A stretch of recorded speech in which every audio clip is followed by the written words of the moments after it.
Well, thank you. Thank you very much. Before we begin, I'd like to introduce the mayor of Rancho Palos Verdes, who's been a very popular mayor. He's done a fantastic job, and he's really something very special. John Crookshank, and he'll say a few words uh, about 2 miles up the road. They're having some problems with slides into a thing called the Pacific Ocean, and a lot of people would like to hear about it and what the mayor's doing to get it remedied, and he'll take care of it. So, John, please.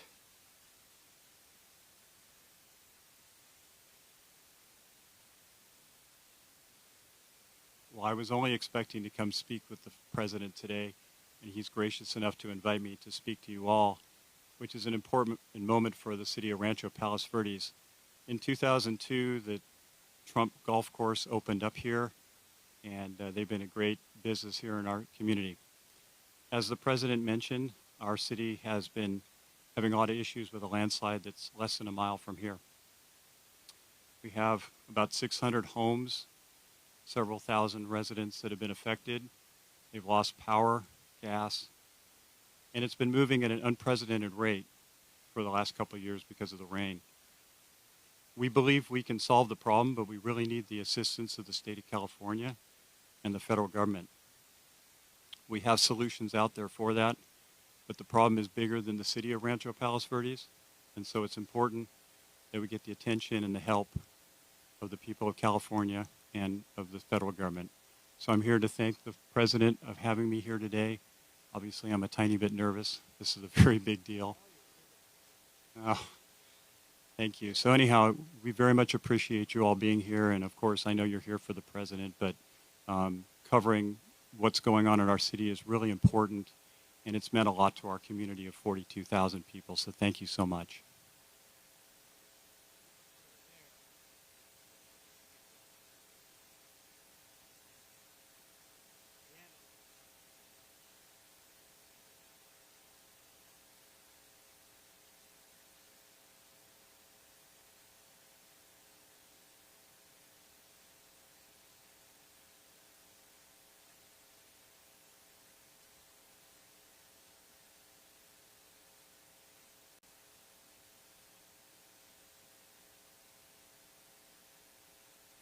This is Trump National Los Angeles, and it's been a tremendous success for a long time. I guess Lily would be 18 or 19 years, I think, right? And I built it. And I have a little bit of a motto, but we never have to advertise because it's always loaded up with golfers, very good golfers. It's a world championship course. It fronts on the Pacific Ocean, as you can see. It actually fronts, very few courses front on the Pacific Ocean. There's Pebble Beach and there's some others, but I always say I have the ocean, Pebble Beach has the bay. The ocean's better than the bay. And this course is one of the best courses anywhere in the world, and it's done really well, and we've had a lot of fun with it, so it's been great. It's a major property, as you can imagine. We do also lots of weddings and lots of events, and in the ballroom right behind you. And people get married literally on a nightly basis looking over the Pacific Ocean. So we have something that's very special. We're proud of it. Well, thank you all for being here. Before we begin, I want to express my support for all of the families affected by the landslides in Rancho Palos Verdes. The slides are something can be taken care of. This area is very solid. But you go down a couple of miles down, you'll see something that's pretty amazing. The mountain is moving, and it can be stopped, but they need some help from the government, so I hope they get the help, and I'm sure John will have the help. And I want to thank the mayor for the great job he's doing. I tell that to the people, what a great job he's doing. I just met with the mayor, and especially want to salute all of the public safety and emergency personnel who are working down the road, as well as the utility workers who are fighting to restore service to local residents. It's another thing when you live along the coast. Sometimes that happens. It's a little bit more difficult, but when they fix it, there's nothing like it. There really is nothing like it. I'm here today in California with a very simple message for the American people. We cannot allow Comrade Kamala Harris and the communist left to do to America what they did to California. The state of California is a mess with people leaving, and nothing's going to stop them. They're going to other states. Some are going to other countries. But what they've done, Gavin Newsom and Kamala, I'd almost say Kamala more so, she destroyed San Francisco and she destroyed the state. When you look at the kind of destruction that's taken place, it's all man-made or woman-made destruction too. It's things that should have never happened, but we're not going to let that happen with 4 more years of her in the White House, because if you have what happened to this country as what they allowed to happen in California and San Francisco, one of the great cities of the world 15 years ago, and today it's not in a very good position, to put it mildly, and this state, which is probably the best piece of real estate in the world, this state, you have the sunshine, you have the ocean, you have everything, you have the perfect weather, the best weather, and they've hurt it so badly, so badly. Decades ago, San Francisco was known as one of the most beautiful cities anywhere in the world. A friend of mine, a friend of a lot of the people here, Bob Tisch, used to say San Francisco is the best city in the United States, the best city there is. And he passed away a number of years ago, but he wouldn't believe it. He used to always talk about San Francisco as our greatest city. He owned Lowe's, good company, great company. And he would say it constantly, and now you see what's happened. And it can be brought back, just like our country can be brought back, because we're a nation in decline. The decline of this whole state is one of the sad chapters in what's gone on with the radical left lunatics that we have to put up with. As the San Francisco district attorney, Kamala was the godmother of sanctuary cities. She was right out there at the forefront. And also the movement of defunding the police. She was there right at the beginning. She boasted, quote, "We are a sanctuary city and we always will be." Well, they're sanctuary cities of crime. One of the people that Kamala gave sanctuary city to and put in as DA was Edwin Ramos, an illegal alien MS-13 gang member who savagely murdered a father and his 2 sons after mistaking them for members of a rival gang. She knew this, and she came to his defense. He had previously been arrested for robbing a pregnant woman and killing many, they say. Kamala refused to get him out of our country, and he went on to do very significant damage. She also gave sanctuary to illegal alien Ronnie Aguilera, who murdered a 14-year-old boy, nearly decapitating him with a sword. He enjoyed watching this take place with a sword by his hand. Kamala launched her tenure as DA with a San Francisco police group described as a, quote, fire sale for plea deals. They made plea deals. The only one they don't make a plea deal with is Trump. They go after their political opponent, especially when they haven't done anything wrong. You saw more charges were dropped yesterday in Atlanta, Georgia. It's all politically inspired. It's all against their political opponent. We won the case in the big case. They said the big case, the big case. I've completely won that case. The documents case in Florida. Case was thrown out with deranged Jack Smith, deranged prosecutor, that if he devoted his efforts to violent crime and to the border, which they should have, would be in a lot better position as a country. In one sweetheart deal, Kamala gave only 12 years to a monster known as David Taylor, who got high on crack and murdered a 65-year-old mother with a hammer and a pair of scissors. He wanted to come out, and she wanted to get him out as quickly as possible. In another plea deal, she gave only 6 years to a man who killed a disabled veteran with a knife and then left his body to rot in a bathtub. Kamala refused to seek the death penalty for a gang member who murdered San Francisco police officer Isaac Espinoza, during a traffic stop, very innocent traffic stop. She didn't have the decency to call his family, never did, to explain her decision. Why would you do this? Why would you give such leniency to somebody that just killed the police officer, but her son? This was a major reason why the San Francisco Police Officers Association has refused to endorse her in every single race since she became district attorney. The police don't endorse her. She's got virtually no endorsements now, but I have almost every police group in the United States. We just got the endorsement of almost 400,000 police. You saw that the other day, the Fraternal Order, and it's the largest police group in the country. But we have the endorsement of every sheriff, just about every single police group in the United States. And unadulterated, they are so happy to endorse. After Kamala Harris and Gavin Newsom took charge of San Francisco, homelessness increased by over 200%. While Comrade Kamala Harris was Attorney General of this state, murders rose significantly. Car thefts went through the roof. Gun assaults rose at levels never seen before. And forcible rape went up by much more than the 73% that they reported. As Attorney General, she defined child sex trafficking, assault with a deadly weapon, and rape of an unconscious person as nonviolent crimes. She put them in a new category as nonviolent.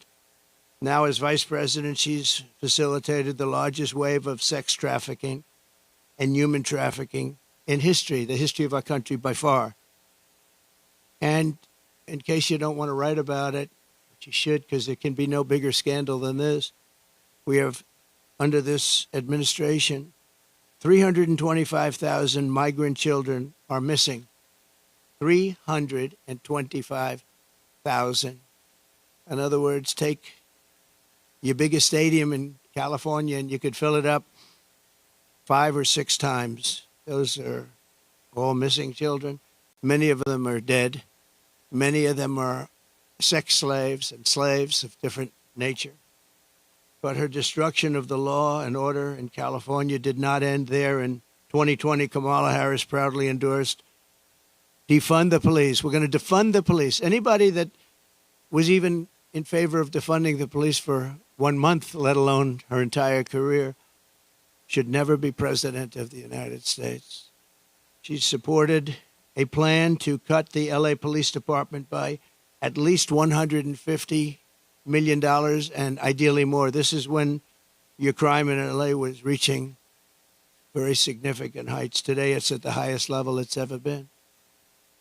Harris also endorsed the Marxist, Soros-backed prosecutor, George Gascon, to be district attorney of Los Angeles. And with Kamala's support, Gascon has unleashed hell upon the residents of Los Angeles, absolute hell. Kamala supported Gascon's decision to stop prosecuting criminals for trespassing, disturbing the peace, making criminal threats, loitering to commit prostitution, and resisting arrest. And these are some of the best areas in your state. They were left alone. They were protected by him, actually protected by him. They've been trying to get him out for a long time, but she helped. And this is where she's coming from as president. This is where she's coming from. This is why all of her policies changed. She was anti-fracking. She was anti-everything. And all of a sudden, she changed. Even the first question she was given at the debate gave one of the dumbest answers. They were asking about pricing and would you be better off today or 4 years ago? Prices have gone up at numbers that nobody's ever seen before. And just the concept of being better off, she didn't give the answer. She talked about when she grew up, nobody knew what the hell she was talking about. And based on the polls, it didn't work because Rasmussen, as you probably saw, just came out and they just lifted me up by 6 points for president, which is one of the biggest increases they've ever had in one little short period of time of a couple of days, up 6 points. And I thought the debate was great. I thought I did very well, but I was fighting three people. I was fighting the crazy left radical lunatics at ABC, I think considered the worst, by me, considered the worst broadcaster out there.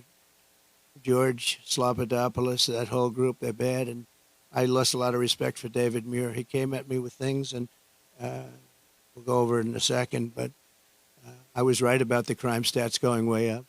The fact is the FBI didn't report them, and were able to keep the stats essentially flat. But the new numbers came in. I guess somebody in government likes me because the new numbers were just released, and you'll see the kind of numbers that we're talking about went not only up, but up at record levels like nobody's seen before when everything was included. And thanks to Kamala, since 2020, crime and drug overdose deaths here have skyrocketed by 40, 50, and 60%, and murder has reached an all-time high. We don't want this for our country. That's why I'm doing this. I don't like doing this, other than I know you all have the nicest view you're going to ever have. But somebody's got to explain this one. There's a radical left, Marxist, communist, fascist. As border czar, she then launched a colossal invasion of California's southern border. Just yesterday, the Wall Street Journal reported that a Venezuelan gang is expanding its deadly reach in the United States. First sentence of the story begins, U.S. law enforcement officials have watched with alarm the spread of a Venezuelan gang known for dismembering people. Dismembering people, right? Dismembering people. From Chile to Colombia, they're all over the place. Now they're in our country. They're known as MS-13. They're considered the meanest, toughest gang in the world. In Long Island, not so long ago, two young 16-year-old girls were walking to school, and they carved them up with a knife. They killed both of them. They carved them up with a knife. They didn't want to shoot them. And we got them out. I got them out so fast, and we did a big number. And I wanted to thank ICE while I'm at it, because ICE has been unbelievable. Border Patrol has been unbelievable. And she wants to get rid of ICE. She wants to dismember ICE. She wants to take them out. And if you didn't have ICE, you'd have a problem in this country. ICE would go in. I remember in Long Island with us, they had a gang that was brutal, MS-13 gang. They came out of prisons from different places. And they formed, for whatever reason, Long Island seems to be a place. And I'll never forget the scene of ICE going into a rat's nest, they call them, when you have a lot of them together, rat's nest. And they walked into that nest, and you just saw arms and fists and feet. Everybody was flying. And 3 minutes later, he saw it. 3 minutes later, they walked out with these guys, dragging them out by their feet and throwing them into paddy wagons and bringing them into jails. And then we got them out of the country and moved them back to where they came from, which Obama was unable to do when he was president. Obama was unable to do because the countries wouldn't participate. They wouldn't allow him back. But I called those countries, three of them. Guatemala, take a look. Mexico, too, to a large extent. And I think probably the worst of all, we had four countries. Colombia was rough. We had four in South America.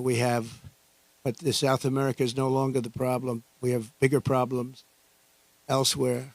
Guatemala, a lot of problems in Guatemala. A lot of bad people coming out. We called, I said, let me speak to the president. I told him, you're not getting any more foreign aid. I got $750 million a year. I said, no more foreign aid. Why? Because you send people over in caravans and you won't take them back, and they're criminals, and we don't want them in this country. And you wouldn't take them back with Obama.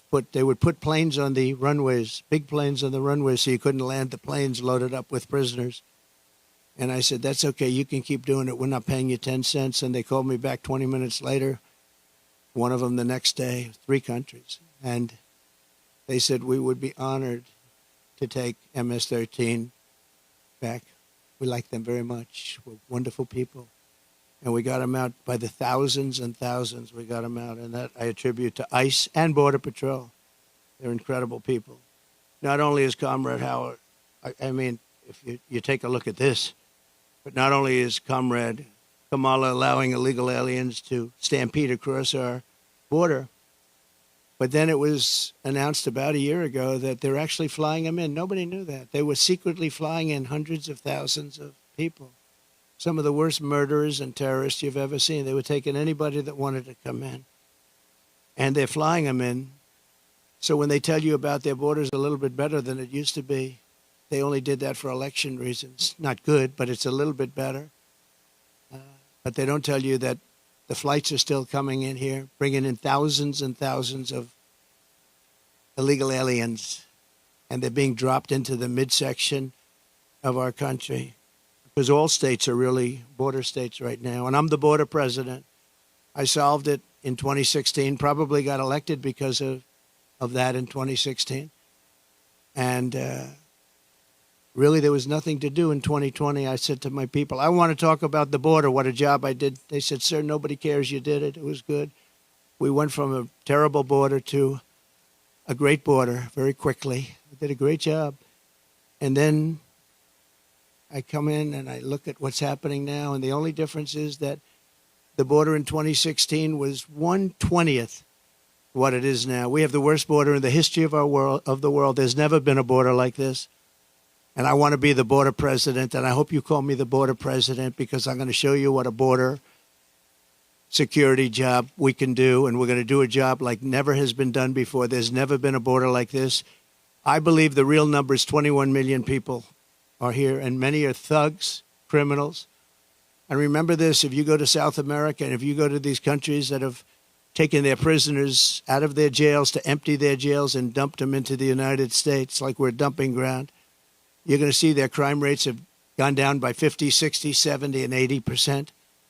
If you look at Caracas, Venezuela, they took their criminals and drug dealers and rapists off the street and they dumped them into the United States of America. Dumping ground, they call it. We're a dumping ground for Venezuela because we have stupid people running our country. And you think Biden's bad? This one's going to be worse than Biden. Over the past 3.5 years, Kamala has resettled 500,000 illegal migrants from Haiti into American communities, including over 200,000 who Kamala has illegally flown into the United States by airplane when they couldn't get through the border because the border guards backed up.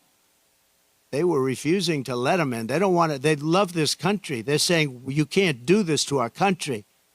They flew them in right over the top of the border guards, and they're doing it right now. They're doing it right now.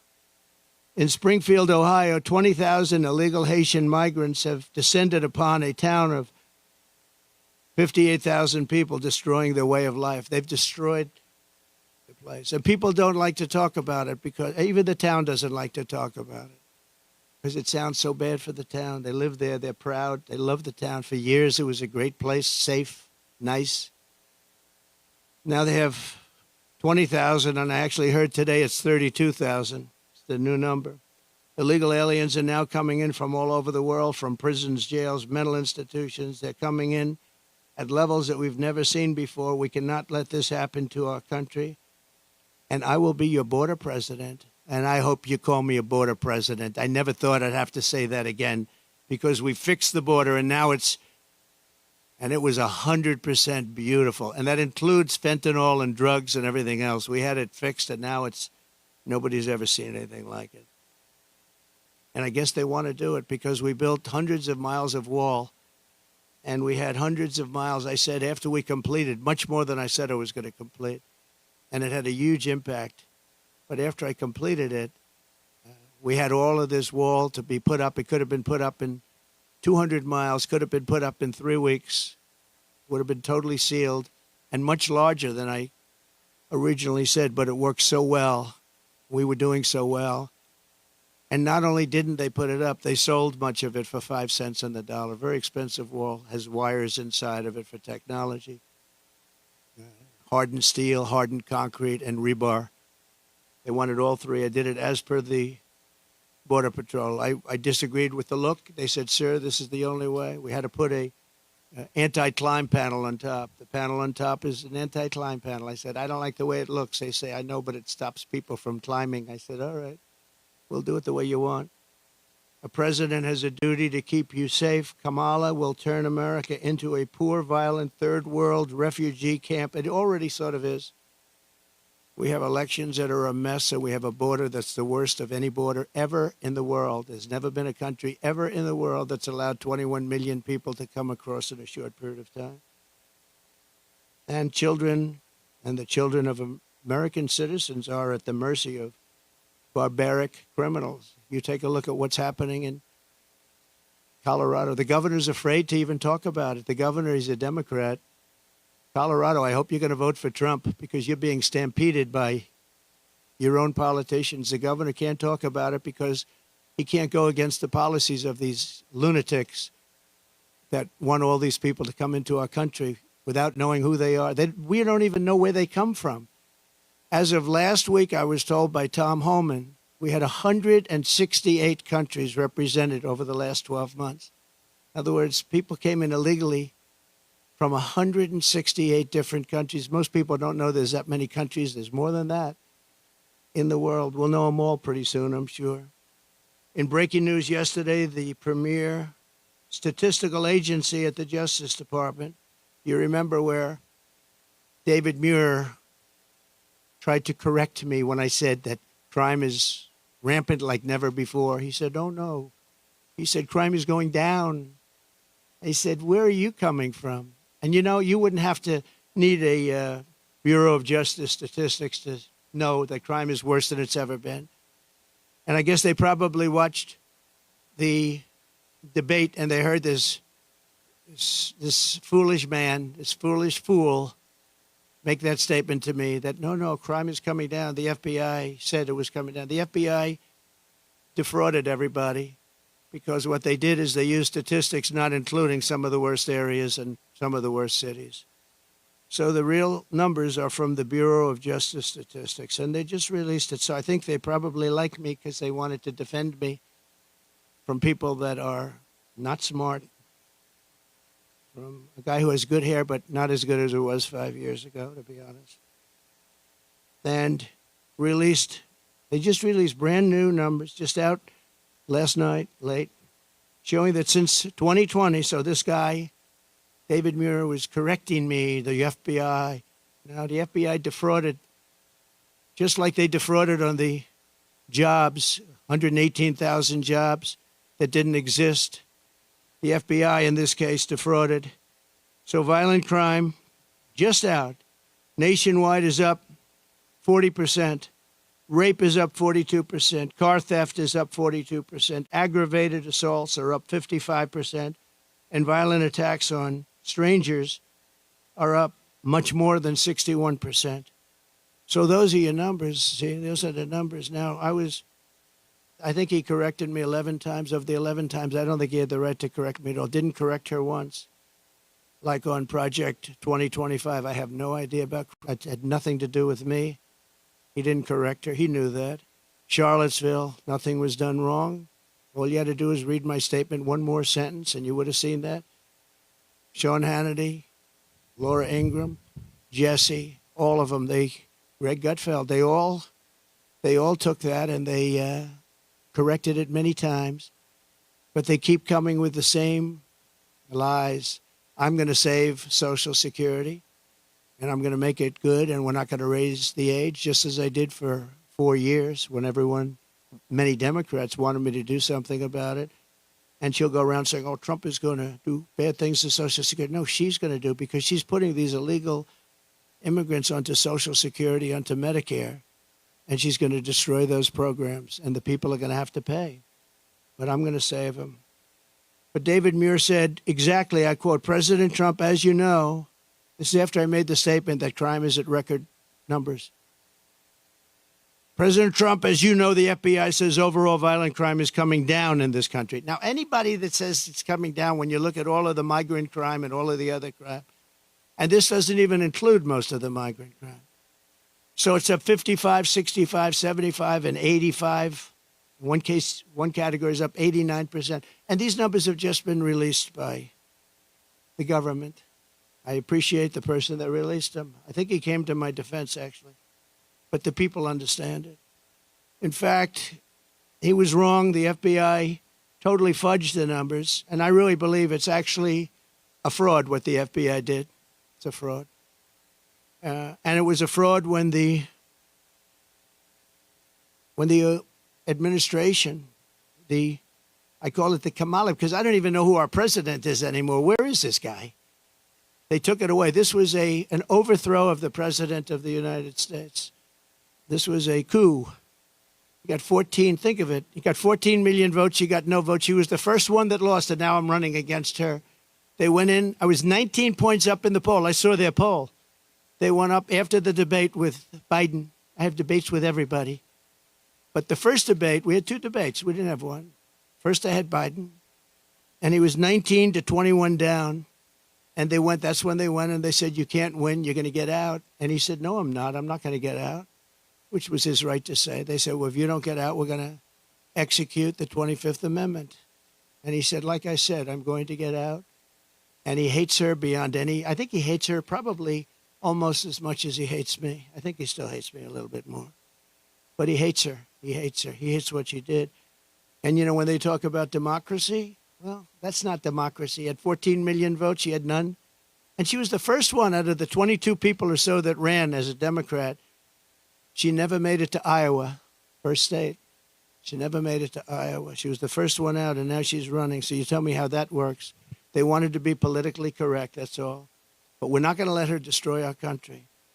In fact, the David Muir character, he's lost so much respect. Everyone's talking about him. He's a joke.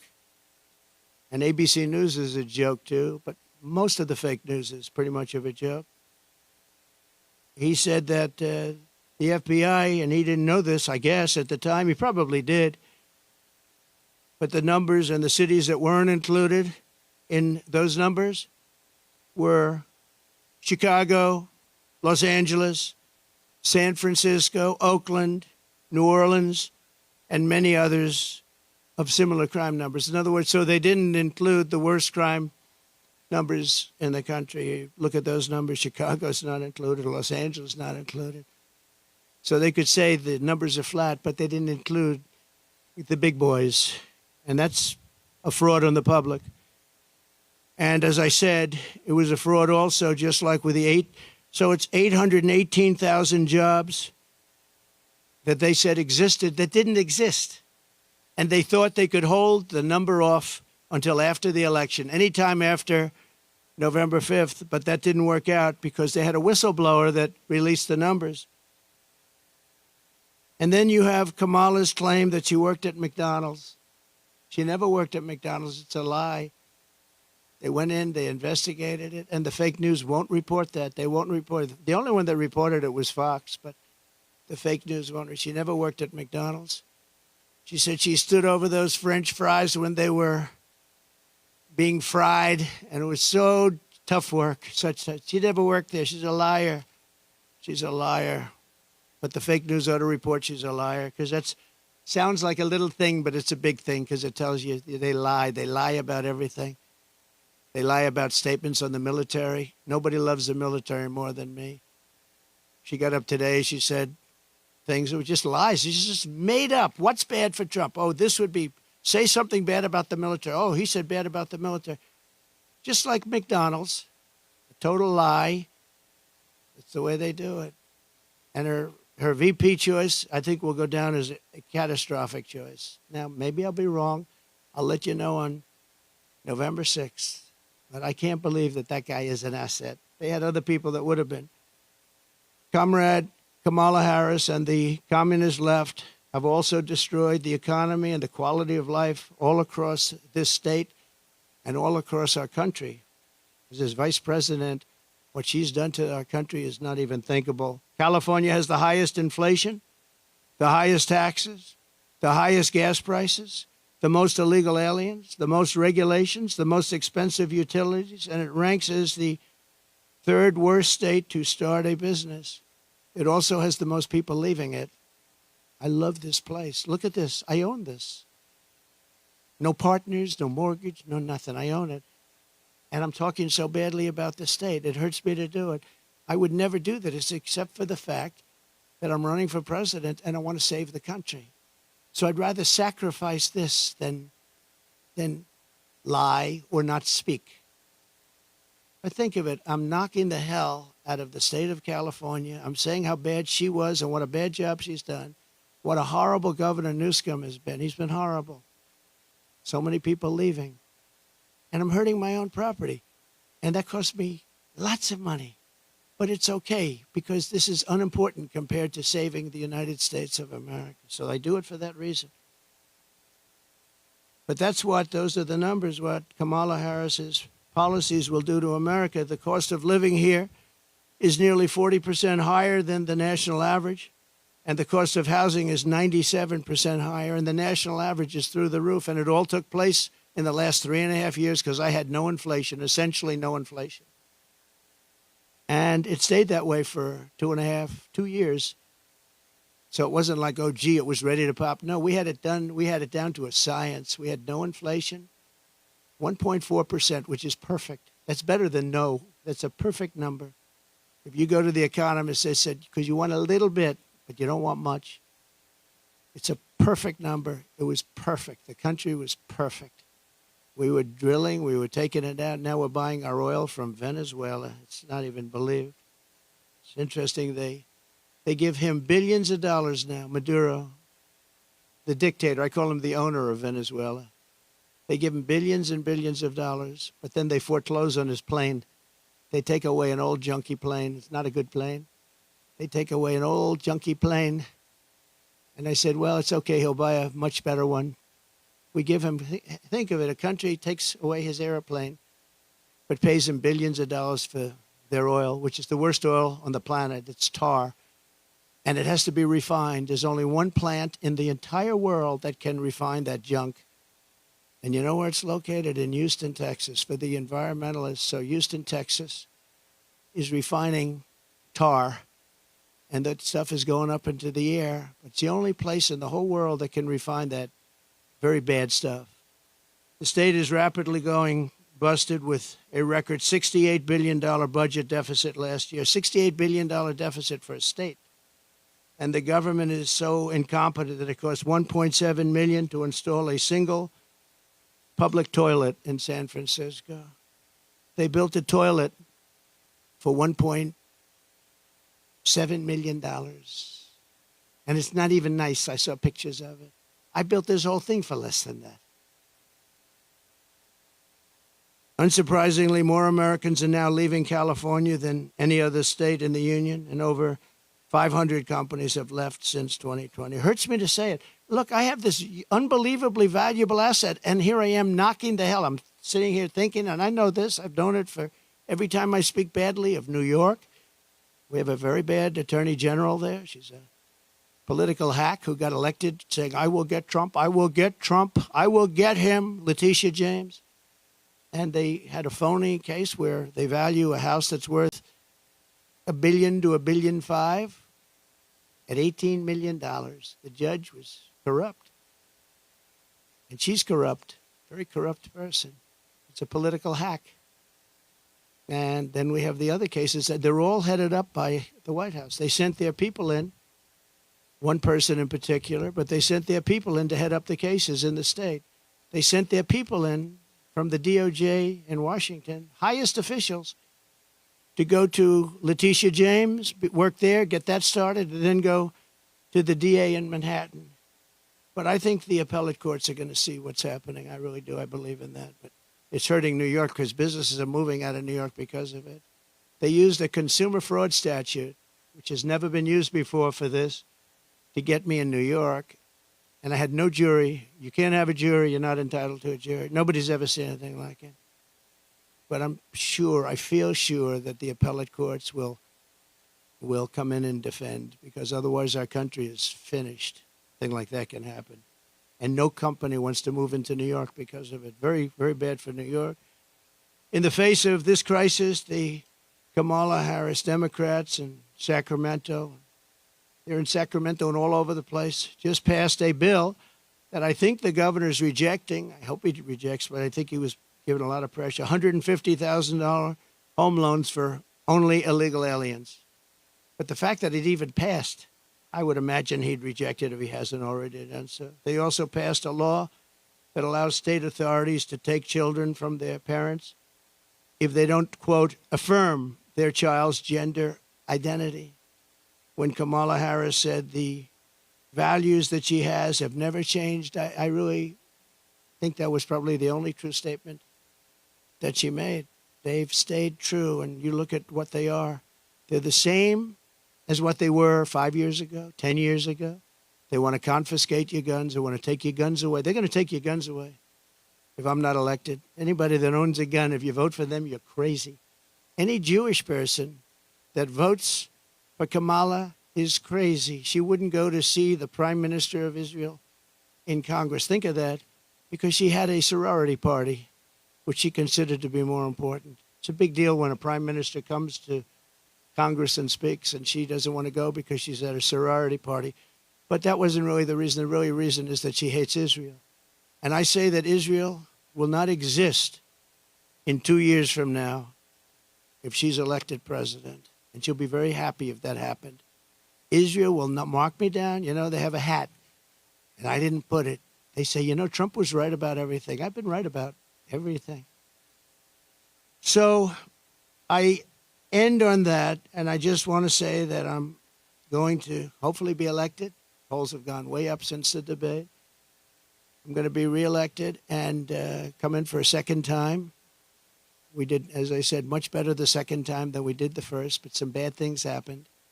But we're doing it now, and more importantly, I'm looking to the future. We're going to make our country bigger, better, greater than ever before. We're going to turn it around. We're going to get rid of the criminals that have been allowed to come into our country and prey upon our citizens, their children. We're going to get them out. And it's an honor that you're here. If you'd like to take some questions. No?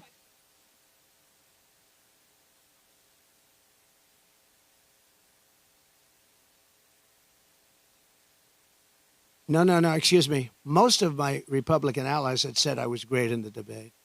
You're just like, you know, a lot of other people at Fox. Well, why don't you say most 94% of the Republicans said I did phenomenally in the debate. Some said that I could have been tougher. I don't know how I could have been tougher when I said he's the worst president and she is the worst vice president in the history of our country. 94% of the Republicans, and the only one that wouldn't, maybe a Mitt Romney or somebody like that. But we've gotten great praise for the debate. And based on the polls, like Rasmussen being up 6 today, the first poll out, based on the polls, obviously, I did well in the debate. Also, based on the debate polls, where I sometimes had, in one case, 92% win. So, you know,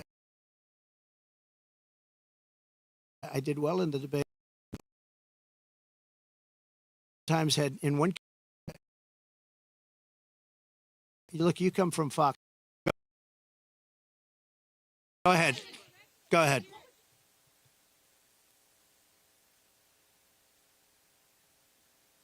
Well, I don't know what they would say. Laura's been a supporter of mine, just like a lot of people are supporters, and she's been a supporter of mine. She speaks very positively of campaign. I'm not sure why you asked that question, but Laura is a supporter. I don't control Laura. Laura has to say what she wants. She's a free spirit. Well, I don't know. I mean, look, I can't tell Laura what to do. Laura's a supporter. I have a lot of supporters, so I don't know what exactly you're referring to. That's okay. Yeah, please. I just don't know. Laura's a supporter. I don't know. She is a strong person. She's got strong opinions, and I don't know what she said, but that's not up to me. She's a supporter. Please. Okay. A lot of people do. It's a very big plane.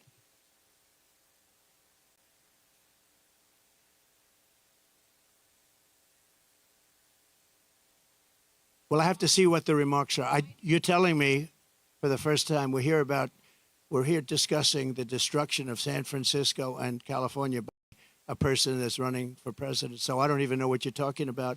I do know that she may have said something based on what you're telling me, but I don't know what she said. But I'll go take a look and I'll put out a statement later on. But I really don't know. Please. Yes. Well, we could, and maybe we'll do that. Where are you from?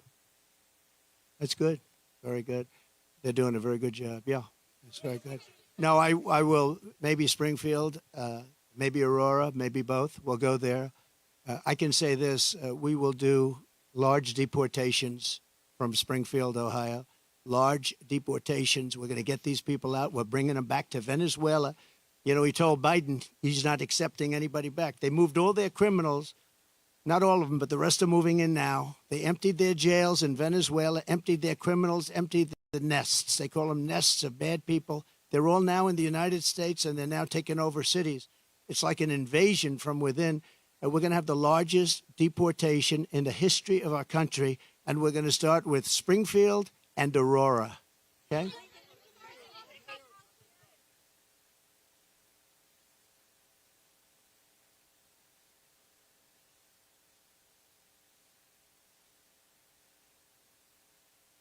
No, no, no.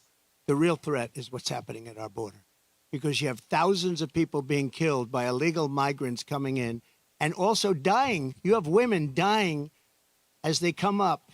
They're coming up in large groups. We call it a caravan. I think I came up with that name, but it's really what it is 10,000, 15,000, 20,000 people.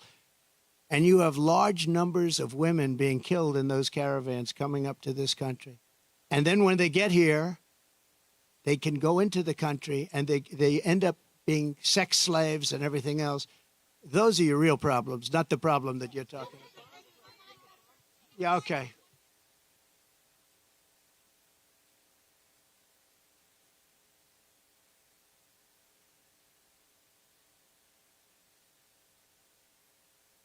Well, you know, if you go to the people of California, they don't want to have sanctuary cities anymore. They're tired of sanctuary cities. Sanctuary cities are really blocks that protect bad people from deportation and other problems. And they're going to do it. And our federal government has tremendous power. But we're not going to let states, even like California, even though I know it's largely a sanctuary state, essentially, but we're not going to let that happen to the people of California. They want these people out. They're just as scared as everybody else. The people of Ohio are scared. The people of Colorado, you have a governor there who's very weak. He doesn't know what to do. And he doesn't want to talk about it. A lot of it, as per your question, they don't want to talk about what's happening. They say it's so bad for the city. Let's not go public. Let's live with it for a little while. Maybe it'll go away. It's not going to go away. It's going to get worse. It's going to get so bad. You know what we're experiencing now is they're just getting settled in. There's 21 million people that have come in. They're just getting settled in. It's going to get much worse. It's going to get worse at a level like nobody's ever seen before. Go ahead.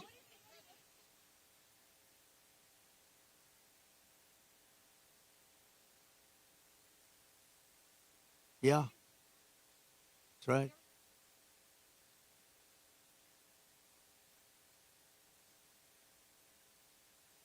By lowering taxes and regulations. And what they're doing is they're seeing that every time it looks like Kamala's doing well, companies want to leave. Stock markets go down. The stock market, there's a great gentleman, Scott Bessent, who is one of the top Wall Street people. He said the market's only up because they all think that Trump is going to get elected. We had a great stock market. Even with COVID, we ended up handing over a market that was higher than previous to COVID or the China virus coming in. No, we are going to make sure that the taxes are going to stay where they are and or come down, ideally come down, both for the middle class and for corporations, because corporations put the people to work. We had the best numbers in the history of our country, by far, not even close. And there are companies leaving because they cannot stand what's happening right now to our country. And one of the reasons I'm doing this today is to let them know you're not going to have to leave because we're going to take care of the problem. They have a tremendous crime problem. Like if you're in Los Angeles, look at the crime numbers. And then you have the FBI lying about the numbers, saying the numbers went down. But anybody with common sense know the numbers are through the roof. I didn't know they were as high as they are. But think of it. How good is a person from a government agency that would release the numbers when they saw that I was unfairly targeted by ABC, and you could say by the FBI with false numbers. So, I mean, I have great respect. I have to find out who that person is or who that group is, but I have great respect. Go ahead, one more. You okay?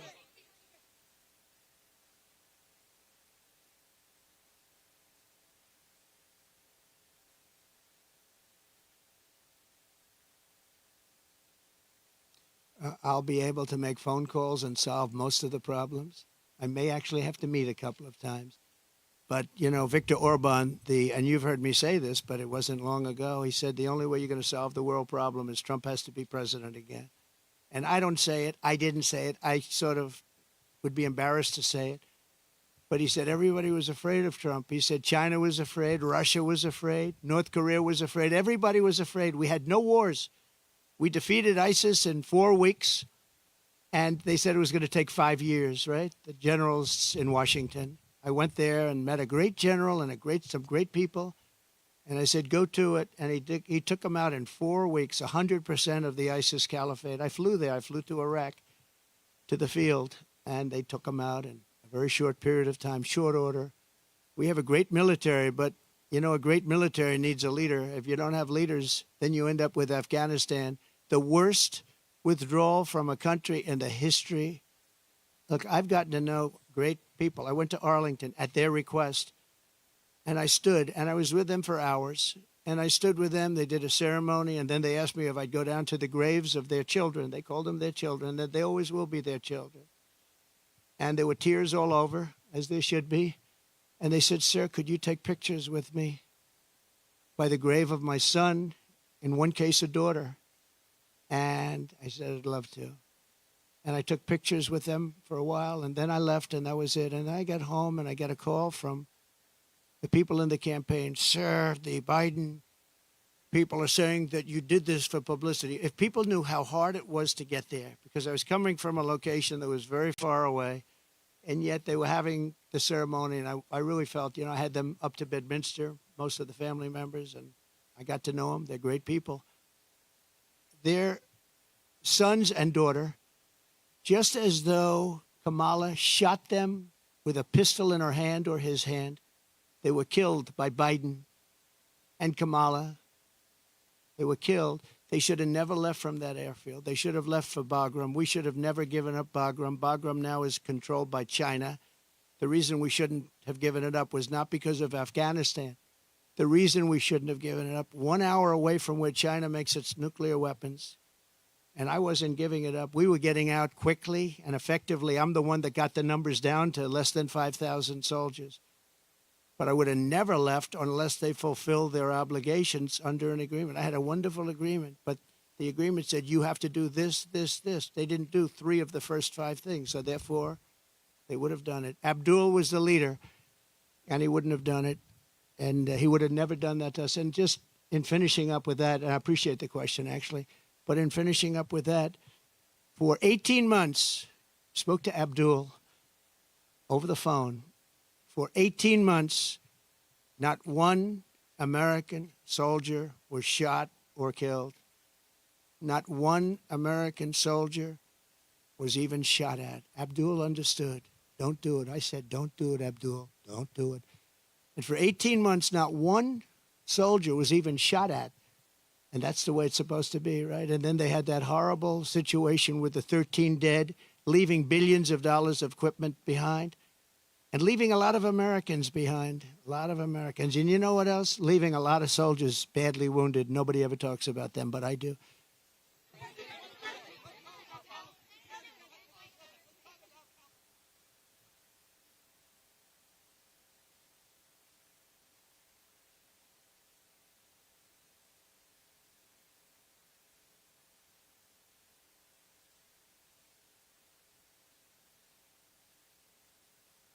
Well, I would have a great relationship with them. And what you have to do is start all over again. You cannot have these policies of high taxation. You can't have these policies of politics where you go after your politicians. You have to have an honest voting system because, you don't have an honest voting system. They send out millions and millions of ballots. They go all over the place. Some people get 2, 3, 4, 5. You have a very dishonest system over here. If I ran with an honest vote counter in California, I would win California. But the votes are not counted honestly. It's a very dishonest system that you have in California. And I'd make it business friendly. Right now, it's business unfriendly. Look, Elon Musk is a friend of mine. He endorsed me very powerfully. He endorses me every time he speaks. He really wants to see us win because he knows we can do a great job and turn it around. He left California. I said to him, Elon, did anybody ever call you? It's a big company. He moved to Texas. A lot of people moving to Texas. Great state. Excellent governor, an excellent lieutenant governor. Great people. They love entrepreneurs. They love the people that live there. They want to keep their taxes low. Taxes are way too high here. But I said to Elon, so you have a big company and you're moving it to Texas from California. Did anybody call you, like the governor, to try and get you to stay? No. Did anybody see you, write a letter, do anything to try and keep you to stay? You have thousands of jobs. He said, nobody ever called. There'd be so many things you could do. This would be the easiest place to turn around if they knew what to do. Look at it. I mean, look at the weather. We're standing out here on the Pacific Ocean in the most beautiful weather. A lot of states don't have weather like this. They don't have Pacific Oceans. So it's many things you could do, but you start with lowering taxes and making it friendly. But think of it, Elon Musk, a great guy, brilliant guy, big company, lots of jobs, leaving. Nobody even calls him to try and get him to stay. I would have been on him. I would have said, let's have lunch, let's have dinner, and then let's have breakfast the following morning, right? I would have tried to talk him out of it. Yeah, go ahead, please.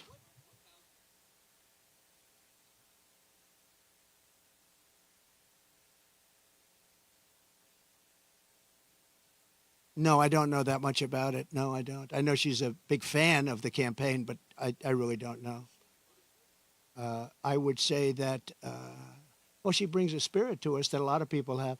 We have very spirited people.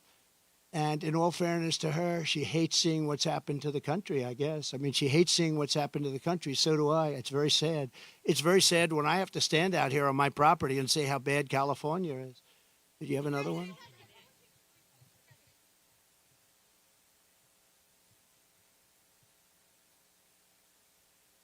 They are.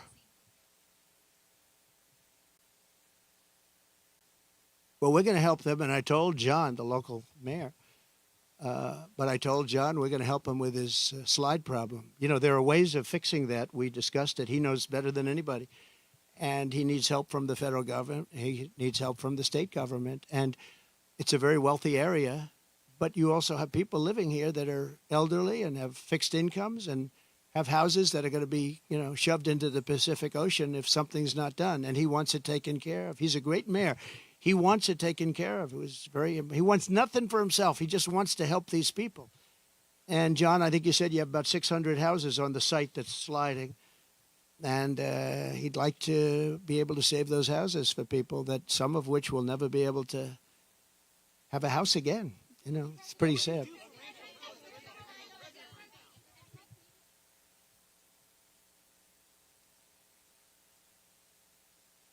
No, I'm not selling. No, I love it. I mean, I use it as a method of getting out my word. You know, when it opened, it went way high, but then the SEC gave us nothing but problems. We had to go through a long process with the SEC. But people think that I'm leaving. That's why they're down. Because if I leave, you know, it's different if I leave. But I'm not leaving. I love it. I think it's great. Mechanically, it works the best. And again, I'm friendly with Elon, and Elon would love me to come over to X. But I just, you know, I have close to 100 million people on X. I had 230 million people on X, and then they shut me down. And I said, I'm not going to let that happen again. You know that. I had hundreds of millions of people on X and Facebook and Instagram. I think more than anybody. Zuckerberg told me at the White House, he said, congratulations, you're number one on Facebook. This is a number of years ago. And then all of a sudden I went from being number one to having no voice. And after about 2 or 3 weeks, because I have a lot to say, I put out old-fashioned press statements, like a press statement. And they got really successful, and they did very well. And then we built this platform. And the reason I built it is because I don't want to have my voice shut down. But a lot of people think that I'll sell my shares. You know, they're worth billions of dollars, but I don't want to sell my shares. I'm not going to sell my shares. I don't need money. And it is for me, it's a great voice. It's a great voice. And it's a voice, it works so well. And we just won, as you know, we got final approval from the SEC. It took us a long time. And that really turned it off. You know, when I originally opened that stock, it went from about 2 to about 182. Did you know that? It was the biggest increase in the history of the stock market. I believe, I have to say I believe because you're going to find one company, maybe more, who knows. But I believe it was the single biggest movement. And I think I was worth 61 billion from that one stock. And then we had nothing but problems with the SEC.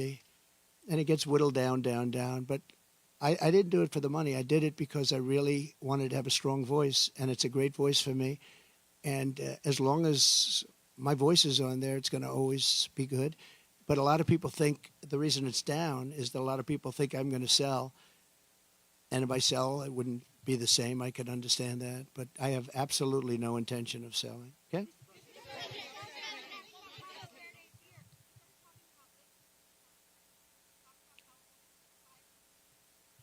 I agree. I agree.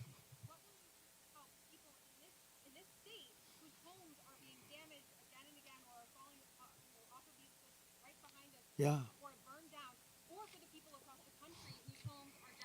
Okay. This is my favorite question of the day. You're asking me what would I do for, let's talk California first. Is that okay? Do you mind? So I was riding with Devin Nunes and some congressmen 4 years ago. I was riding up north in California. And I looked at these fields. They were massive. I was telling John, right? It's my favorite question. I love that somebody would ask me this question. And I never told you to do it, right? Who are you with? Good. Spectrum. It's good. New, hot, right? It's hot. It's doing well. But that's because you ask good questions. So what happened, I'm saying why I look at this field, and it's massive.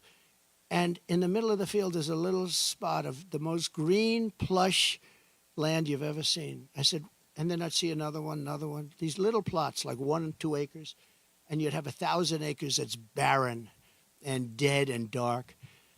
And I said, what's the problem here? What is that green acreage? The soil is unbelievably fertile, but they have no water. I said, so do you have a drought? No, we don't have a drought. We have the water is cut off upstate, up in the north. You know that? And the water, in order to protect a certain little tiny fish called a smelt, they send millions and millions of gallons of water out to the Pacific Ocean, way up north. Never even gets close to here. And in Los Angeles and Beverly Hills, all these rich areas, they want to give you like 38 gallons of water to use. You buy a house for a lot of money, and then you're allowed to use 38 gallons of water. But you have no water down here. And the reason you have no water, you have the canals.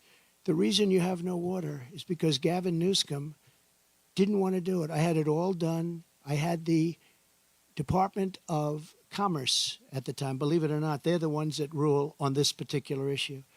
So you have millions of gallons of water pouring down from the north with the snow caps in Canada and all pouring down. And they have essentially a very large faucet. And you turn the faucet, and it takes 1 day to turn it. It's massive. It's as big as the wall of that building right there behind you. And you turn that, and all of that water goes aimlessly into the Pacific. And if they turned it back, all of that water would come right down here and right into Los Angeles. They wouldn't have to have people not use more than 30 gallons and 32 gallons. They want to do that, They're trying to do that. And you have so much water, and all those fields that are right now barren, the farmers would have all the water they needed. And you could revert water up into the hills where you have all the dead forests, where the forests are so brittle. Because no place is like California. I go to Austria. The head of Austria tells me, we have trees that are much more flammable than what you have in California. We never have forest fires because they maintain their forests. And you have all that water that could be used as water, what they call water flow, where where the land would be damp. And you'd stop many of these horrible fires that are costing billions and billions of dollars by the federal government, et cetera. So one thing I'm going to do for California, vote for me, California. I'm going to give you safety. I'm going to give you a great border. And I'm going to give you more water than almost anybody has. And the farmers up north are going to be able to use 100% of their land, not 1% of their land. And the water is going to come all the way down to Los Angeles. And you're going to have more water than you ever saw. And the smelt is not making it anyway. In fact, they make and grow smelt because it dies all the way up and down the line, and they put stuff that was artificially made, you know that. So you're going to have water in California at a level that you've never seen before. The farmers are going to do great. Those fields are going to be all green instead of 1% green. And maybe even more important, you're not going to have illegal immigrants pouring into your country and killing your family. You're not going to have the problems that you have right now. We're going to lower your taxes. We're going to bring the car industry back because your car industry is gone. We're bringing it back to Detroit at levels that you'll never see again. We'll bring it back to better than it was 30 years ago. But with this group, everything is dead. The automobile industry is dead. The water coming here is dead. And Gavin Newsom is going to sign those papers. And if he doesn't sign those papers, we won't give him money to put out all his fires. And if we don't give him the money to put out his fires, he's got problems. He's a lousy governor. And he treated me very nicely, and I treated him very nicely when I was president. But he's done a lousy job. But there's a case. I said, Gavin, will you sign? It took him like a month and a half or 2 months, and then he decided for political reasons. And then we got hit with COVID, and we had to solve another problem. But you're going to have so much money, Mr. Mayor. You're going to have so much money from economic activity and growth. And you're going to have water like you never thought. Now, in your case, maybe you don't want so much water. But we'll bypass your beautiful area. But we have tremendous amounts, millions of gallons of water that's shoved right into the Pacific Ocean where it doesn't make a dent. And all of that water is going to take care of California. And nobody can make a bigger promise than that. You're not going to have to do desalinization plants, which a lot of people want to do. Very expensive to do, but it's better than the alternative of no water. So California, vote for Trump. And you're going to have water, and you're going to have growth, and you're going to have prosperity. And all those people that are leaving are going to really come back. Thank you very much. Thank you.